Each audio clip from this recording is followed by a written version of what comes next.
The night I found my name scratched off the deed to my own house, I understood. Betrayal isn't loud. It's quiet ink. That's the thing about family. They don't always steal with guns. They steal with signatures. My name is Isabelle Reyes, and for 35 years I believed home was a simple equation. Walls plus roof plus blood equals safety. The Reyes house, 3 bedrooms, red tile roof, porch that groaned like old bones, was more than stucco and lumber. It was caldo on cold days and sticky arroz con leche on hot ones, mismatched plates, my mother's humming, the soft swish of her broom like it could sweep sorrow out the door. When she died, my brother Luis stood beside me in black suit armor 2 sizes too expensive and squeezed my fingers like a promise. Equal, ISA, he whispered. We'll split everything.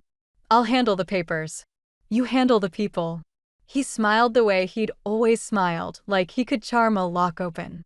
People talk about the reading of the will, like it's a scene with heavy curtains and gasps. Ours was fluorescent lighting and a printer that coughed. The lawyer slid a stack of papers across his desk with a sigh like he'd seen this before. Siblings orbiting the same sun, about to collide. I scanned the first page and found my name in the recitals, the whereas, the meanwhile. Then I flipped to the deed transfer and my eyes stuttered. It wasn't there. Just gone. The line where Isabelle Marisol Reyes should have lived had been paved over by Luis Eduardo Reyes, a signature tattoo of loops and swagger. I laughed, an ugly, bright sound that cut the room in half, because grief is a strange puppeteer and sometimes pulls the strings of humor when it means to pull horror. The lawyer adjusted his glasses. Luis did an imitation of innocence so good I wanted to clap. Clerical error, he said, hand to chest. We'll fix it. Clerical errors don't come with forged notarizations. I left with hands that didn't know what to hold. Outside, the afternoon burned too clean. A woman pushed a stroller past the office, and I wanted to tell her, run, before someone names you out of your life. Instead, I went home to the house that wasn't mine and stood in the kitchen where the grout learned our secrets and whispered, Mommy, I'm sorry. I should have guarded the ink. That night, wine became courage and then became a very quiet room. I slept on the living room floor because the couch already remembered me and the bed upstairs belonged to my mother's ghost.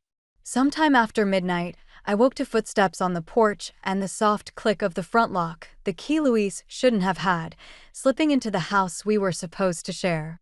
He walked through rooms like a surveyor. I lay still, rage widening its pupils, until the footsteps retreated and the door closed with a polite little lie. Over the next week, I assembled a case like you assemble a complicated recipe for a party no one wants to attend. Property records, loan histories, notarizations that smelled like lemon cleaner and bad ethics, bank transactions with the oily sheen of elaborate smiles. Luis had already sold a partial interest, my half, through a straw buyer with a last name that matched his girlfriend's middle name. He had converted my inheritance into a cherry red car and a lease in a building with an elevator that liked to sigh and a concierge who learned to say, Mr. Reyes, with admiration. I confronted him in a coffee shop that used to be a laundromat and still smelled faintly of warm cotton. He wore his suit like an apology to no one and stirred sugar into a drink he didn't intend to sweeten. You stole my name, I said. He grinned, wolfish light under polished manners. I streamlined the process. You're welcome. You sold my half. Our half, he corrected. And technically, it isn't theft when the signature's clean. It isn't clean. I set down copies of the documents. You forged me. He didn't even glance. Don't be melodramatic, ISA. We both know you couldn't afford to keep the place. I took the weight. I made the smart move. You're always emotional about walls. Home, I said. The word is home. He smirked. Home is expensive. The barista announced a name that wasn't mine. I picked up the papers and felt the first outline of a decision etch itself inside me. If my brother had the arrogance to write me out, I would learn to write myself everywhere I needed to be. For a while, I drowned anyway. I lay on the floor, the house humming its old song through the vents, and listened to the cricket that lived near the porch decide I was background noise. Friends brought pizza and pity, and then texted less. I counted the ceiling cracks like constellations in a galaxy with poor lighting. It takes time for shock to coagulate into something useful. On day 10, my neighbor Teresa, the kind of woman who can carry an entire neighborhood in a Tupperware, knocked on the screen door and didn't wait for permission to enter. She put a pan of enchiladas on the counter and a thin folder beside it. "I should have told you earlier," she said, eyes a soft, steady hammer. "But I was hoping it was all grief." It isn't. In the folder, photocopies of Luis's work on 2 other houses down the block. Elderly owners helped into reverse mortgages with fees that ate their kitchens. A cousin who signed a refinance while recovering from surgery. Teresa poured me water like it was medicine. "Majida, he's a handsome fire. He warms his hands on other people's houses." I stared at the thrumming blue vein in my wrist and thought, if ink can erase me, I can learn ink's tricks. That night I whispered to the grout again, "Mommy, if the house isn't mine, teach me how to make something that is." I worked. Barista by day, cleaning offices by night, odd jobs on weekends that left chemical crescents under my nails. I saved every dollar like it was a brick. I learned county records, chain of title, how clerks love muffins and truth, how to read a notary stamp the way a detective reads footprints. I stopped sleeping in the living room and moved into the smallest bedroom because I wanted the other rooms to forget my weight. The house couldn't be mine, but I wasn't going to make it easy to evict my shadow. I started a ledger in a cheap notebook. Page 1, what he owes.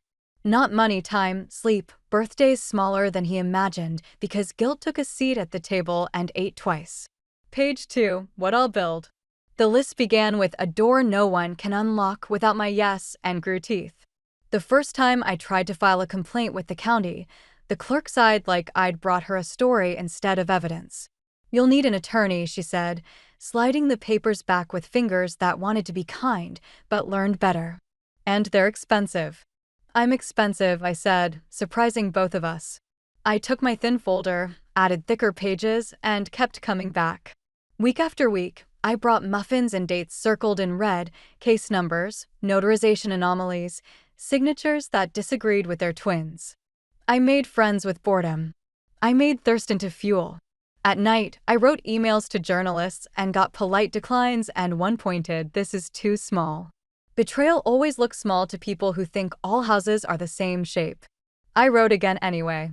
Not to the big names, but to Maya, a freelancer who wrote about block clubs and church basements and city council meetings no one stays through. She answered in 10 minutes. "Show me." She came with a recorder and a face that liked facts more than drama. She sat at Teresa's table while the neighborhood told its stories about the notary who visited after surgery, the cousin who loaned a deed to a friend, the signatures that almost lined up if you didn't look too closely. Maya asked for copies, scanned everything, and at the end said a sentence that vacuumed hope out of my chest and replaced it with oxygen. "This is a pattern. Patterns have predators." The day after her article ran, paper cuts. "How a block loses a house," Luis called. He didn't say hello. "You made me look like a thief," he said. "You made you look like a thief," I said. "You always were dramatic. You always were obvious." He showed up at the Reyes house that night like I'd summoned him with nouns. He brushed past me and stood in the living room. King of furniture he'd technically sold. "You're squatting," he said. I didn't argue. Squatting was an honest word for what grief does. "Sit," I said. He did, because our couches take orders no matter who owns them. I slid a folder across the coffee table. It was thicker than the first. "Here's what's going to happen," I said. "You're going to sign a confession of judgment. You're going to pay back what you took from the cousins. You're going to ask the court to convert your straw sale into a constructive trust for distribution. You're going to write me a check for the value you stole minus the debts you paid with my name." He laughed. "You've been Googling." "Studying," I said. "There's a difference." "And if I don't?" I leaned back and felt the couch remember me, just enough. "Then I'll show Maya the new folder. And the state AG's housing unit. And Donna Pilar's Facebook group that turns into a snowball when you hurt one of hers." I tapped the papers. "You can fight me in public, but I'm better at suffering out loud." He stared for a long time like he was trying to move me with his eyelashes. "You don't scare me," he said. "I don't have to," I said. "I just have to bore you into compliance." He didn't sign. Of course he didn't. Men like Luis don't willingly step into the clothes they tailor for other people. But he wobbled. And wobbling men make mistakes. He refinanced a condo with an appraiser who spelled kitchen like a rumor. He co-signed a luxury car for a girlfriend who spelled permanent like it never applied to her. He forgot to pay taxes on a short-term rental for 3/4 because money makes smart people lazy. The state AG's office called me before I called them. "We read the story," the investigator said. "We'd like to see your files." I went down to a marble building that believed in its own reflections and sat in a room with a glass pitcher of water that tasted like the word official. I told it all. I laid out every signature that didn't match, every notarization with a stamp that had traveled too far in one day, every shell LLC that matched a middle name in a cousin's baby book. The investigator's pen didn't chase the story. It watched it settle. "We'll be in touch," she said. "Please be," I said, because I had learned the difference between polite and prayer. Meanwhile, the house tightened its belt. The straw buyer, technically my co-owner, filed an unlawful detainer action, as if I were a stranger sleeping on the good rug. I showed up in court wearing the cleanest dress I owned and a backbone that didn't need ironing. The judge peered over her glasses like every grandmother who ever scolded me into better behavior. "Ms. Reyes," she said, "do you have counsel?" "No," I said, "but I have receipts." I told her about the forged deeds. She told me court wasn't a newspaper. I gave her the AG's card and the case number I now knew by feel. She looked at the papers the way you look at a puzzle you could solve if people would stop talking. "I'll stay this pending the state's review," she said. "Don't make me regret it." "I don't know how to make you regret it," I said, "and mend it. The law is a maze." I brought my own thread. Survival still required rent. I moved out before the house had to spit me onto the lawn like a bitter seed and found a studio with a window that considered sunlight and sometimes allowed it. I set my mattress on the floor like a picnic and whispered, "A place isn't small if you're big inside it." I worked 3 jobs, mornings pouring coffee for people who said my name wrong in charming ways, afternoons cleaning offices that made decisions about people like me, nights proofreading menu copy for a restaurateur who used adjectives like a conspiracy. The AG moved faster than I'd been told government can move. Subpoenas have a particular smell, toner, sweat, and the metallic aftertaste of consequence. Luis called me, voice twitching with indignation, then went silent for a month. When I saw him again, it was in a courtroom where the ceiling was impressed with itself and the benches insisted on you sitting up straight. He didn't look at me. The AG's team treated him like a math problem with answers at the back. Fraud, forgery, elder financial abuse. Words that had lived in my mouth as accusations became charges spoken by people whose voices wore suits.